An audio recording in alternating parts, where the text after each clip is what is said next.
ஓம் சக்தி. உலகமெல்லாம் சக்தி நெறி ஓங்க வேண்டும். ஒவ்வொருவர் மனக்குறையும் நீங்க வேண்டும். மனம் தெய்வத்தை அடைய வேண்டும் என்ற ஒரே நிலையில் நின்று அனைத்தையும் செய்ய வேண்டும். இயற்கை தனக்காக வாழ்வதில்லை. மனிதன் மட்டுமே தனக்காக வாழ்கிறான். சூரியன், சந்திரன், நெருப்பு, காற்று, மழை, மரங்கள் என்று இயற்கை பொருள்கள் தனக்காக வாழ்வதில்லை. இவற்றிடமுள்ள இந்த பண்பாடு மனிதனிடம் இல்லை. நீ உண்மை உணர்வுடன் செய்கின்ற தொண்டிற்கும் தர்மத்திற்கும் தான் பலனே ஒழிய வெளித்தோற்றத்திற்காக பலன் கிடைக்காது. உலகமாக இருந்தாலும் சரி, கிராமமாக இருந்தாலும் சரி, வீடாக இருந்தாலும் சரி, ஒரு பொதுத்துறையில் பணியாற்றி வந்தாலும் சரி, பெண்களுக்கு மனக்கட்டுப்பாடு அவசியம். ஆன்மீகத்தில் அச்சம் தேவை. உன் ஆன்மாவே கடவுள் என்பதை உணர்ந்து அஞ்சி வாழ வேண்டும்.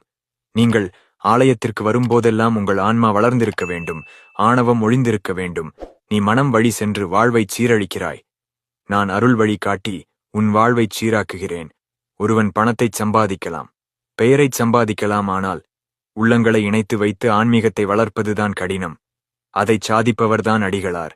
ஆன்மீகம், தர்மம், தொண்டு, பக்தி, ஆதிபராசக்தி இயக்கம், அடிகளார் வழிகாட்டுதல் என்று இவற்றால் மட்டுமே மனிதன் வாழ்வில் கரையேற முடியும். நம் அன்னை ஆதிபராசக்தி தன்னை நாடி வரும் பக்தர்கள் நலம் பெற வேண்டியும், துன்பம் தணிய வேண்டியும், ஊழ்வினை கொடுமைகள் தணிய வேண்டியும், ஆன்ம முன்னேற்றம் பெற வேண்டியும் பல வழிமுறைகளை அருள்வாக்கில் அருளி இருக்கின்றாள். அதன்படி வாழ்வோம். ஓம் சக்தி.